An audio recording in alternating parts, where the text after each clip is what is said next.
Summer is heating up with Everplay Sports and Social League. Get in on the fun with Super Rec Kickball Tuesdays at M Avenue Ballpark, or join the classic Wednesday or Thursday night kickball at both M Avenue and B Avenue. Prefer volleyball? We've got indoor mix and match Sundays at Providence Park, Monday indoor at Tri-City, and sand volleyball Tuesdays and Thursdays at Pollywog. Swing into softball Sundays or Mondays at TS Martin, or go big with hardball Wednesdays at Seven Oaks Park. Like a strike of fun? Hit bowling Tuesdays at Bolero, or toss some bags with cornhole Wednesdays at Jay's Corner. Score goals with turf soccer Mondays at Recreation Athletics, and Wednesday soccer at B Avenue and Bray Park. And don't miss Pickleball Monday at Casey Pickleball Complex. Registration is open now through May 21st at everplaysocial.com. Also mark your calendars for the 10th Masters of Putt Putt, Friday, August 22nd. Registration by August 21st. Everplay, your league, your social life, your summer of fun. Visit everplaysocial.com for registration and details. Guess who wants to get back on the ballot? The All About Nothing podcast. That's who. We were crowned Best Local Podcast in 2023, took runner-up in 2024, and now we're coming for that top spot again in the Post and Courier's Free Times Best of Columbia 2025. It's nomination season, and we need your help. Head over to postandcourier.com/free-times, or follow the link in the show notes and drop our name like it's hot in the Best Local Podcast category. You've got until April 30th, so tell your friends, tell your grandma, tell your dog with an iPad, whoever's got internet. The All About Nothing podcast, because if talking about nothing were an Olympic sport, we'd already have a gold medal and a sponsorship from Waffle House.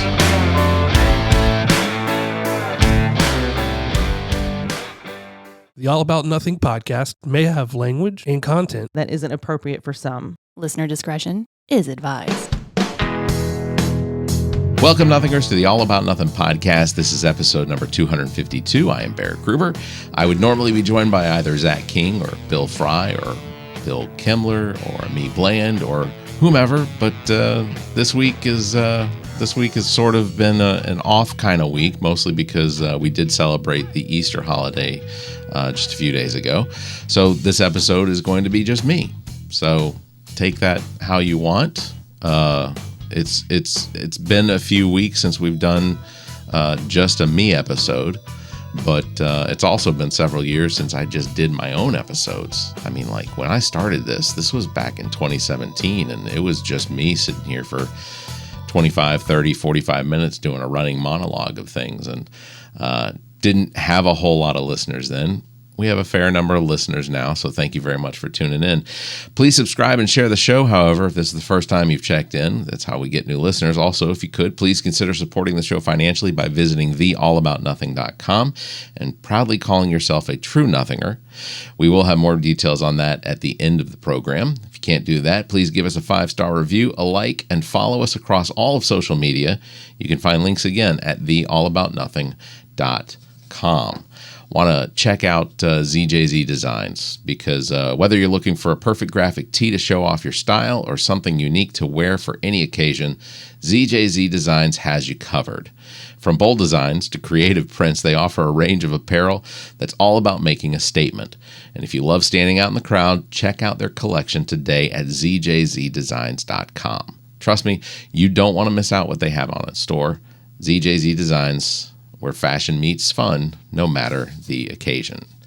It is nominating season again. The Post and Courier's Free Times Best of Columbia and the All About Nothing podcast wants to become the best local podcast again. We won it back in 2023.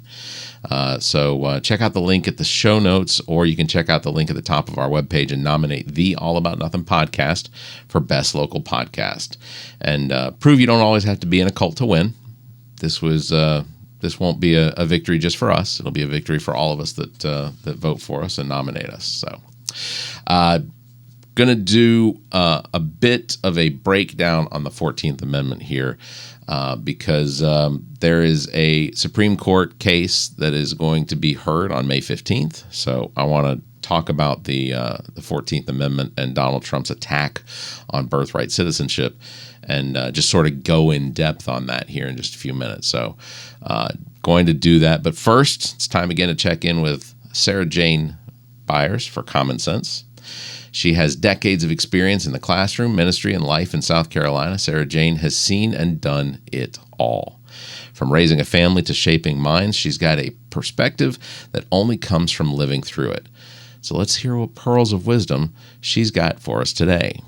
President Teddy Roosevelt was an avid outdoorsman, traveled the U.S. far and wide.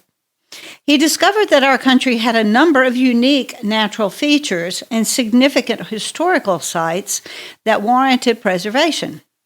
During his tenure, the Antiquities Act was passed in 1906, setting aside such places under federal jurisdiction and conservation. As more and more locations were identified, the National Park Service was established in 1914. Currently, the National Park Service operates 433 sites throughout our country, providing recreation, education, conservation, and tourism, drawing 331 million visitors in the past year, 14 million from foreign countries. However, the federal government has been less than enthusiastic about their financial investment, which remains minimal, and now decreasing even more. In 1999, their budget was $2.2 billion. 24 years later, it is a merely $2.5 billion, despite ever-increasing numbers of visitors annually. Staff decreased 15% from 2011 to 2022, causing more facilities to close, and more losses further threaten even less access. The Trump administration is aggressively opposed to preservation of natural resources motivated only by profit made via businesses. National parks have proven to be a grand investment, converting their $2.5 billion budget into $55 billion of profit in 2024, but that just doesn't satisfy. He has plans for leasing public land to oil companies who already get $20 billion in subsidies from taxpayers yearly, and timber harvesting groups also. Mining operations want a piece of the pie as well. Selling off millions of acres of land is a very real possibility, too. National lands conduct their work using an incredibly small number of employees, about 20,000 workers for 433 sites and 85 million acres of land. That's only an average of 46 staff per site if they were distributed equally. Volunteers are crucial to their operations. Their contributions are: they lead or support education and public-facing programs. They maintain or rebuild trails and historic buildings. They conduct research or monitor wildlife to preserve our natural resources. They help families make memories happen as a campground host. They teach others about the park and swear in new junior rangers in the visitor center, support libraries, archives, and museums in parks to preserve our cultural resources, produce art while staying in a park as an artist in residence, educate train travelers on the natural and cultural heritage of a region through the Trails and Rails program. The sorely underfunded and understaffed parks are hit even harder by the Trump administration. Since February 14, 2025, 1,000 staff were fired with a demand to cut 5% of all staff. Leases for 34 buildings were canceled, including the science headquarters in Colorado with 100 employees there. All these changes and shifts in priorities severely impact our natural resources, adding massive pollution of air, water, and land, destroying wildlife habitat, including the possible loss of endangered species, and a definite deprivation of recreation and education for American people and visitors from other countries. Conscientious parents and adults who value more than just money benefit greatly from these parks. Many spend their entire vacation time exposing their children or educating themselves to places such as the Grand Canyon, the rocky shores of Arcadia, watching the herds of bison and geysers in Yellowstone, the majestic peak of Half Dome in Yosemite, the desert beauty of Death Valley, the massive trees in Sequoia, the glaciers in Glacier, the alligators and birds in the Everglades, just to mention a few. Exposure to the actual sites of history in Boston, Appomattox Courthouse, Andersonville, Chaco Culture in New Mexico, Cumberland Gap, and many others, so they don't only read about them, they can actually envision the event, viewing artifacts associated with their experience. Many parks provide campsites, cabins, and lodges, allowing us to live in a more primitive fashion for a short while, learning that the end and be-all are not on screens of computers, phones, and televisions. Activities like hiking, fishing, bird watching, swimming in lakes, cooking on a fire, kayaking, canoeing, whitewater rafting, and many more demonstrate the excitement and fun nature provides. Children are taught an appreciation for nature, how to care for it, and what it provides for all of us.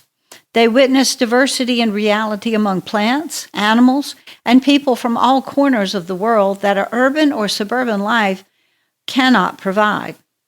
Studies have proven that spending time in natural areas reduces anxiety and tension, warding off depression in children and adults, a desperate need in our society. While business profit seems to be the sole driving force for the Trump administration, some things exceed anything money can buy.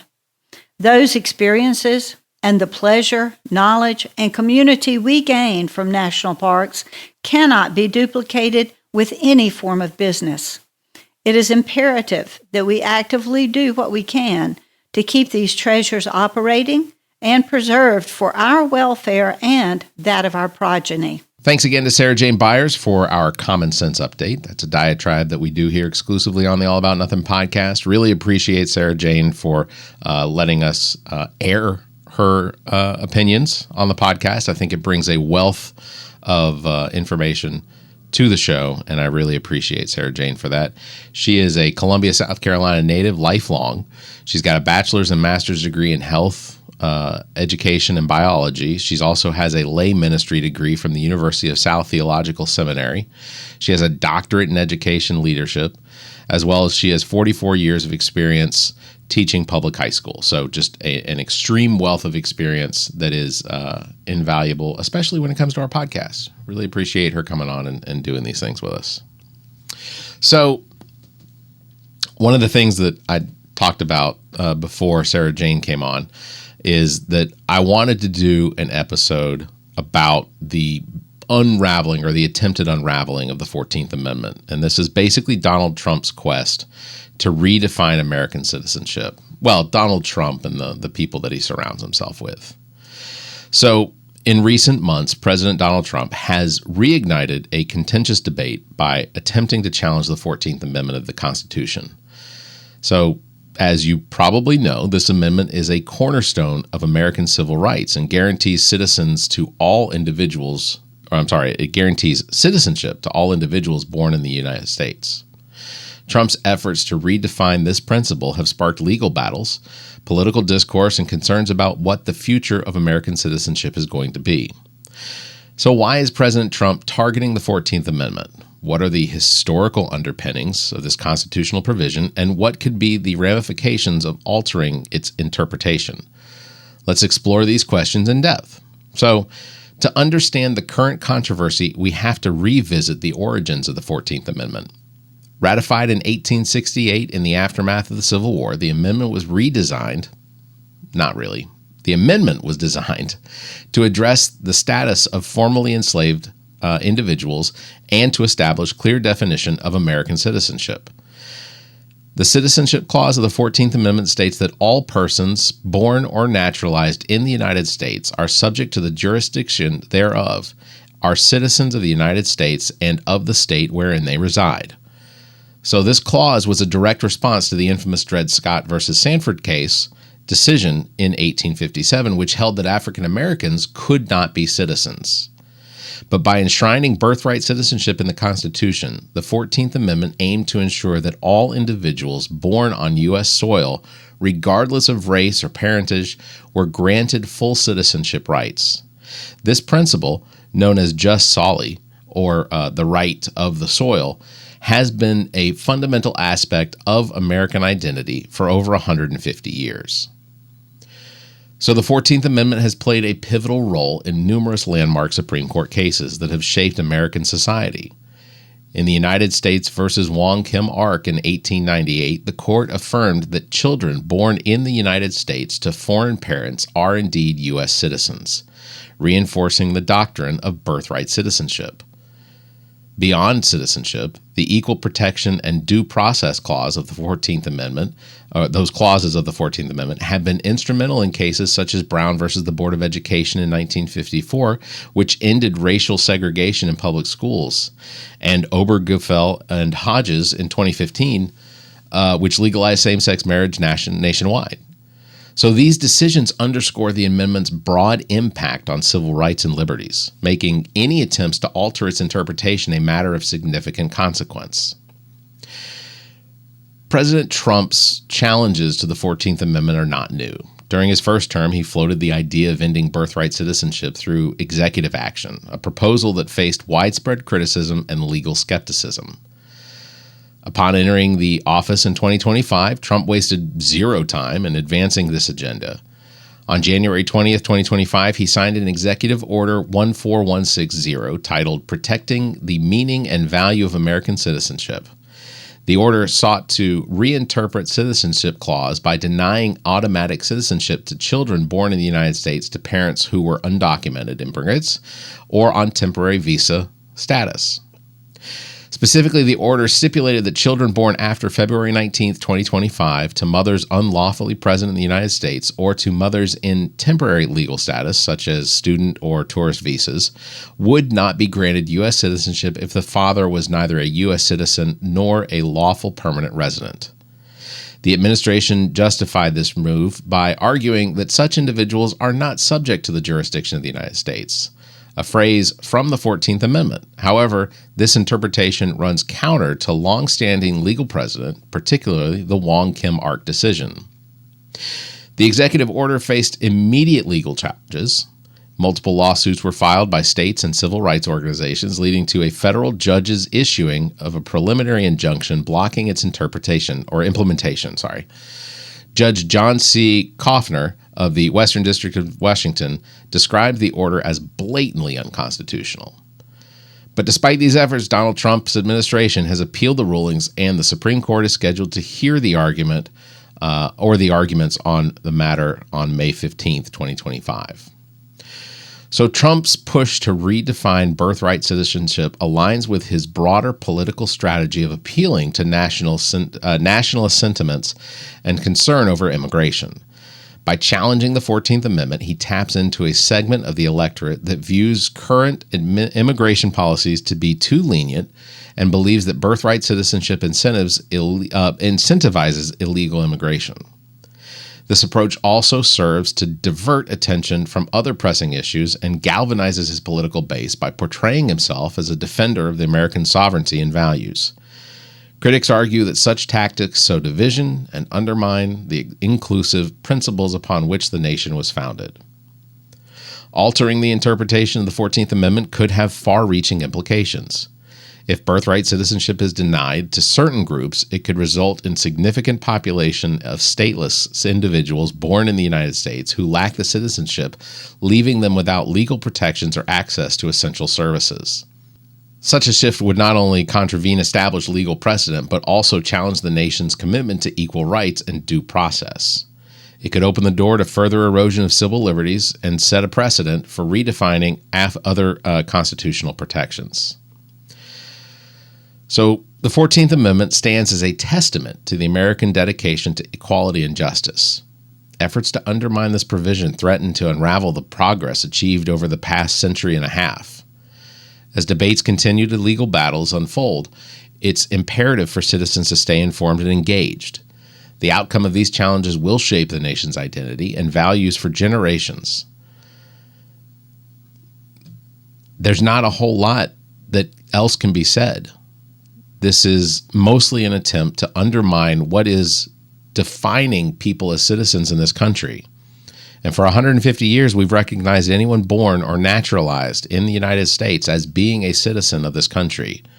We've recognized that under the Constitution that due process is something that is afforded to everyone on soil, regardless of their immigration status, citizenship, visas, whatever.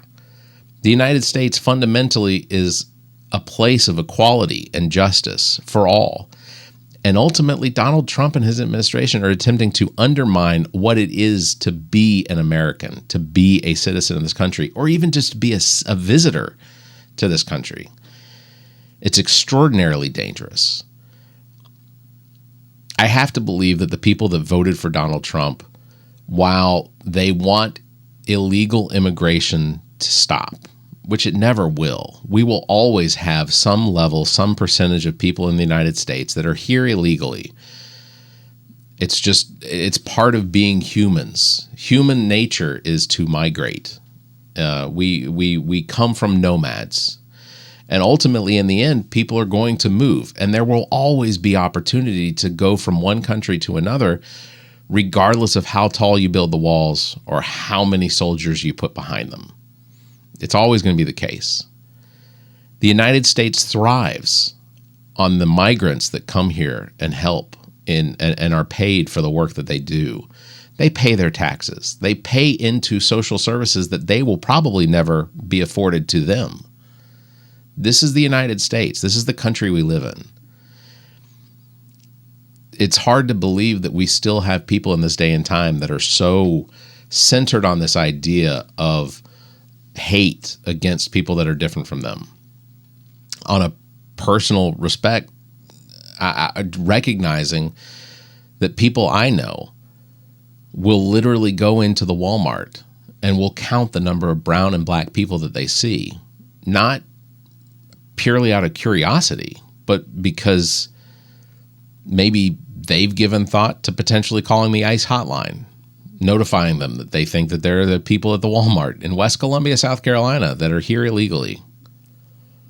It's disturbing that someone would want to go to the effort of completely upending someone else's life that has made no impact on yours, purely based on the color of their skin or the language they speak, or perhaps the language they don't speak. It is disturbing. And for a lot of these people to call themselves Christians, to believe that they're following in the footsteps of Jesus, it doesn't make any sense to me. Not from the readings of the Bible that I have read many, many times. I was a practicing Catholic for many years.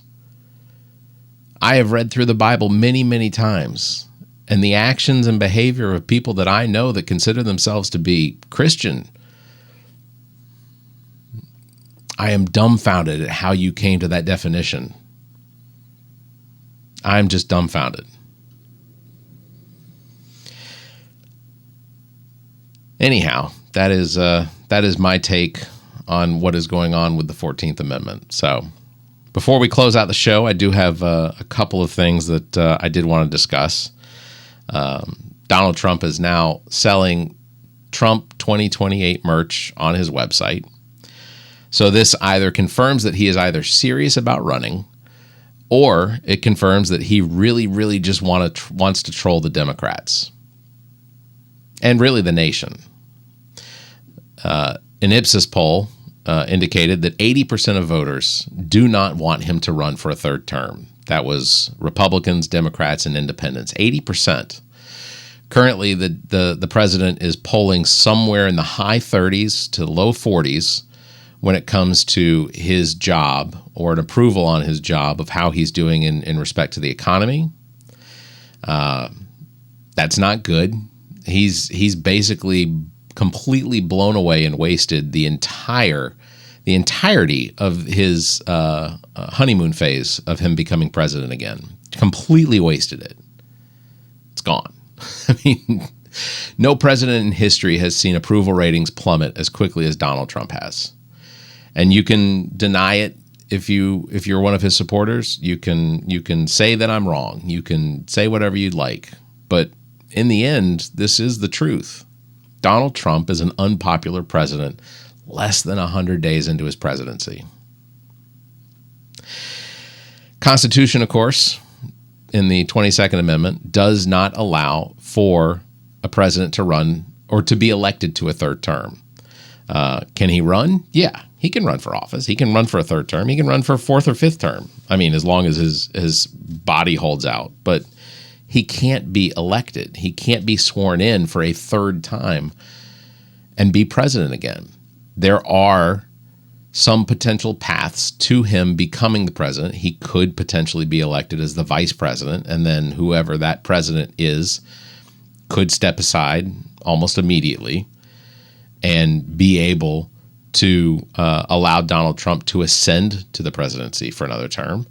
He could be the Speaker of the House, and both the president and vice president could step aside, and then he could potentially become president by being sworn in and ascending to the presidency. There's really nothing that any of us can do to stop him from running for a third term. The Grim Reaper might. Maybe. But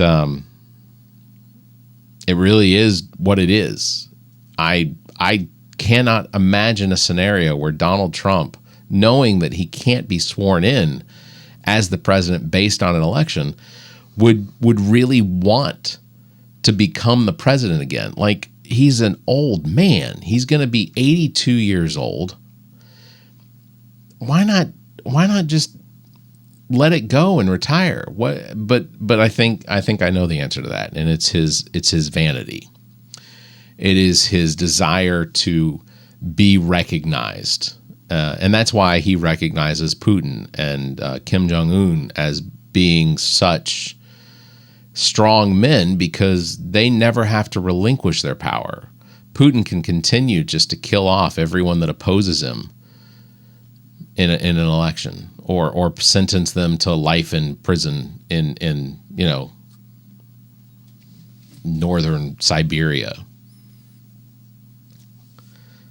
But we have due process here in the United States that sort of prevents Donald Trump from being able to do that to people. And I know that right now things are bleak when it comes to these deportations. The fact that we are seeing American citizens being deported. We are seeing people that have not committed crimes being deported. People that have organized protests are being deported. They're being deported. It's such an odd world that we live in, and as another distraction, Donald Trump has now in the process, and he says at his own cost, that he is going to have installed on the White House ground, both on the north and south lawn, 2 beautiful flagpoles, 100 feet tall. Just to give you some perspective on that, the National Monument is 550 feet tall, give or take. So they won't be the tallest things in Washington, D.C., but you'll certainly be able to see them from almost anywhere. The White House already has a flagpole on it. It stands about 70 feet high on top of the, from the height, it's about 70 feet. And it's on top of the White House. And it has a very large American flag. Is there some fear in my mind that potentially Donald Trump wants flagpoles on the north and south lawn of the White House so that he has access to them? He does do a lot of crazy, wicked stuff with his hands and body against flags. It's a weird kink. I'm not here to kink shame him, but it is odd. So just, be aware. Also, this week saw that Dr. Oz, who, by the way, Dr. Oz is now the head of Medicare and Medicaid services. If a TV personality can be president of the United States, then a TV personality can definitely be the head of Medicare and Medicaid services, much to the demise of the actual programs and administrative state. Dr. Oz is now the head of Medicare and Medicaid services. And as his first act has somehow, and I don't know if this act now requires the act of Congress, but has somehow increased by 5-point-something% in payouts to providers. Now, first, that sounds like that's a great thing because providers are going to be paid more for the services that they do. I'm not against that. I absolutely think that for some of the services that doctors provide, whether it's Medicare Part A in hospitals or Medicare Part B, some of the services that are provided, or even DMERC, Medicare Part D, which is mostly your durable medical equipment. I'm not against the idea that providers should be paid better for the services that they provide. Doctors, absolutely, nurses, things like that. Those services, I think, are invaluable and should be recognized as such, even under the single payer system that we have with Medicare, Medicaid included. But that's not what this 5% plus or minus increase is going to. This increase is going to the administrative costs of Medicare and Medicaid. And that only benefits the insurance companies that are currently under contract as the administrators for Medicare and Medicaid services. I worked for a company here in South Carolina for 15 years that was the administrator for Medicare and Medicaid here in South Carolina, as well as then it did expand into a couple other states, South Carolina, North Carolina, Tennessee. So the administrative costs, the administrators are going to be paid an additional 5%. These people, these companies are already making billions on the administrative cost. Now that includes phone services for providers and patients, or Medicare patients. But the actual cost of administrating these has not gone up. Technology has gotten better. So the actual administrative cost, which has been recognized throughout the last 10 years as far as Medicare is concerned, the administrative cost of Medicare has gone down thanks to technology, computer systems, the availability of networks to move information back and forth, particular to patients. The administrative cost has gone down, but we're going to have an increase of 5% to the administrators that handle those Medicare contracts, those Medicaid contracts. 5% increase. The insurance companies are the ones that are the administrators of Medicare and Medicaid. And they do it at what is usually the lowest bid. So where Elon Musk and Doge and his Doge warriors are supposed to be fighting to prevent fraud and manipulation of the system to save taxpayers' monies, we've seen now an increase in the amount of money cost to transport Donald Trump back and forth from his White House to his Florida house and other clubs every weekend so that he can play golf. The cost of that goes up because it can. Donald Trump owns those resorts, and he gets to charge for all that have to be in his presence when he is on weekend vacations, I guess. We're about to hit the 100th day, and by the time this episode airs, we will, I think, April 31st. That's funny. April 30th is his 100th day. And in that 100 days, he will have taken pretty much close to a quarter or a third of his time in office will have been spent on his own golf resorts playing golf. That's what our president has been doing. That's what he wants to do. Why doesn't he just retire? Anyway, that is going to wrap it up for this episode of the All About Nothing podcast. Thank you very much for watching. Thank you very much for listening. Really appreciate it. That is episode number 252. Thank you. Also, real quick, want to thank Alex Avinger of Everplay Sports and Social for having Bill and I out to the kickball game for the last episode we did. That was a lot of fun. We are going to do that again. Actually, we're going to do that every season. We're going to do one kickball game every season where we are going to do the play-by-play.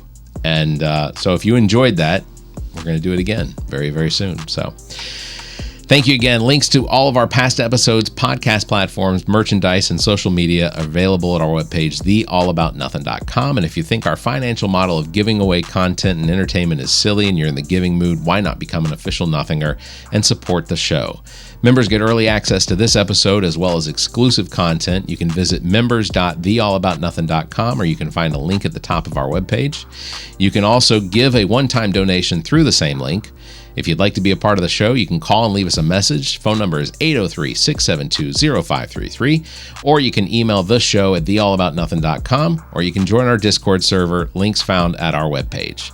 Thank you, everybody, for listening. You all stay safe, be kind, and keep your hands to yourself. The All About Nothing podcast is a product of Big Media and produced and engineered by me, Barrett Gruber. Thanks to Cake for our intro music, Sick of You. You can follow Everything Cake, the band, at cakemusic.com. Thanks to Muff, the producer, for our outro music. You can follow Muff on Instagram at Muff the Producer. You can follow me across social media by visiting Linktree/Barrett Gruber. And you can follow Zach King on Linktree/AANZach. Want to support the show? Visit our webpage, theallaboutnothing.com, and become a member. There are several tiers available that give you early access to episodes as well as exclusive content. To find links to our social media, podcast platforms, and merchandise to support the show, as well as past episodes, visit theallaboutnothing.com. If you'd like to be a part of the show, you can email the show at theallaboutnothing.com, or you can call our number and leave a message. Dial 803-672-0533. If the time between these episodes is more than you can handle, check out our sister shows. What the Pod Was That with Carrie, Zach, and myself. Welcome to Wonderland with Me. Politically Speaking with Erica,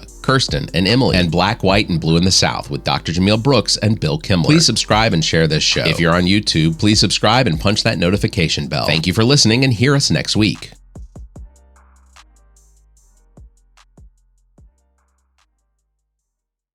The preceding podcast is a product of Big Media, LLC, and is copyright 2025, all rights reserved.